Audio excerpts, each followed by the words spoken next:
Ladies and gentlemen, boys and girls, welcome back to my channel. I'm Josh, here to make this new video. So I'm kind of laughing at the whole notion that, when wrestlers tells you that this other wrestler was an actress who then became a wrestler. No, all of you are actors and actresses. I'm sorry, I hate to break it to you, but you are. Because everything you say on a microphone is what somebody else written for you to say. Because apparently, some of you can't be unscripted or can't even speak half the words that you want to say. So, the only wrestler I know of that did not like a script was Stone Cold Steve Austin, Hall of Famer and legend Stone Cold Steve Austin. He's the only one who did not read a script. He did not like reading the scripts. And everything he said came off the top of his head and came from his heart. That's what you do when you don't want to read a script, but most of them are scripted. And, a lot of younger fans are like, oh, you mean pro wrestling's fake? Yeah, it's fake. You can ask my friends who used to be like, oh, no, it's real. They had to, because it destroyed the illusion that it's not real, but chances are, if you knew long ago, like I did, when I was younger, I believed pro wrestling was real, because a lot of the times, you watch pro wrestling, and you're so I can't think of the word, you're so involved, you believe that everything you're seeing happened for real, and you didn't realize that it wasn't real to begin with, because you're not capable of understanding that it was all a storyline. And then later in life, you see these storylines, and you're just like, these are the dumbest storylines ever. Like, I feel bad for people who have to follow these storylines to a T that are written horribly or bad. And yes, I'm going to talk about Tessa Blanchard here. She's a third-generation wrestler, and the fact that she keeps reminding everybody that she's a third-generation wrestler. We already know this. If you're a fan of Tessa Blanchard, you knew this. But also, every time a heel loses a match or loses a title belt, they go absolutely insane and crazy because of the storyline. So she blames Gail Kim for her loss, even though the other lady, the other wrestler, showed up and beat her, even though it was written and she was already told she's going to lose this match. So, basically, overreacting to something like this is horrible. And also, I will stress this. If I was ever a referee, which I'm hoping to get trained as, because I will never be a wrestler. Even though people tell me I could be a wrestler if I put my mind to it. Well, here's the thing. My physical being right now is not good. I was diagnosed with stage 3 colon cancer. I beat the stage 3 colon cancer. I'm taking chemotherapy. I will not be physically well until over a year. So, until October 25th, that's when I had surgery. That's when I'm all healed up from all the surgery, because I had a major surgery. I had a foot of my intestine removed. I had my appendix removed. I had a tumor removed from my bowels. I had 28 lymph nodes removed, and only 4 of them had cancer, because they didn't know how many would have been affected with cancer.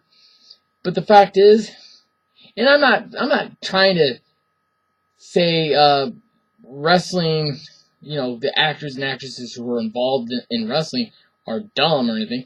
I'm not saying that at all, because they work hard, and yes, they can get hurt and they can get injured. It happens. Accidents happen. But the thing is, if I'm a referee, and it seems like it's not safe to be a referee in pro wrestling, because some wrestlers get upset with you if you make a bad call, so they think they can physically touch you. I'm not a wrestler. That's not my job. Your job is to be the wrestler. Your job is to put on a show. My job is to call the match right down the middle, even though I already know who's going to win, and I have to do the pinfall count, or I have to do whatever, or submission, ring the bell. They won by submission because this person tapped out. But the fact is, when wrestlers attack referees who are not wrestlers, it's pretty bad. It's horrible. And Tessa Blanchard has a habit of doing that. I saw her choke out a referee for some reason.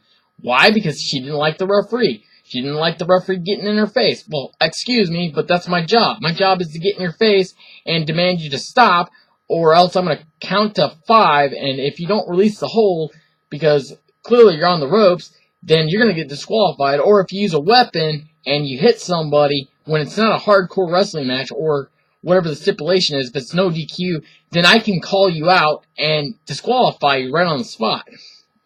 Some people don't like that. Like, I'd rather see a good wrestling match being put on than the crap that I see half the time. Like, it's just crap. Like, it's not wrestling anymore. It's like, oh, we're gonna do this and do that. Like some people said, no one cares who's an actress or an actor in pro wrestling because sports entertainment, hint, sports entertainment is why it's called sports entertainment, because we already know everything's fake. Yes, people have gotten injured. I've seen people physically got injured because of a bad move. I mean, look at Stone Cold Steve Austin. If the botched tombstone piledriver didn't happen, he'd probably still be wrestling or until he decided to retire from it. But the fact that he was injured and it cost him his wrestling career. Just like, the only wrestler I know that's pretty safe is The Miz. He's pretty smart. And I like The Miz. Even though for a while I didn't care for him because I thought he was pretty annoying. But he kind of grows on you a little bit. I even joked about it on my Facebook page. I'm like, he's like a rash, but eventually you get over it. Alright guys, I gotta go. I hope you guys enjoy this video. Hit that like button. If you're new to my channel, subscribe for more content like this every single day, because I will be back live streaming H1Z1, because I'm not coming back to Friday. I've decided I'm not playing Friday until they fix the game. Some people are saying the game is a beta version of what it was back in 2016. A version we never got to see or play, but everyone who experienced it said this is like unfair. Yes, I would say this. Jason has never been a weenie in Friday the 13th. Not since I've been playing it. I'm lucky to even get out or escape. Now it's impossible to get away from him. And unless you have 4 people running around, in a group or whatever, chances are, when they smack him and he's in full rage mode, it does nothing. And sometimes killing him has been an issue. And they said they fixed that, but it's not fixed. Alright guys, I will talk to y'all later. See you in the next video or live stream. And also, for all those who are lurking in my live stream, if you're just going to lurk there, please stop by and say hi to me. Let me know you're there. I mean, I see you. I see you all the time. So just stop by and say hi. Alright, guys.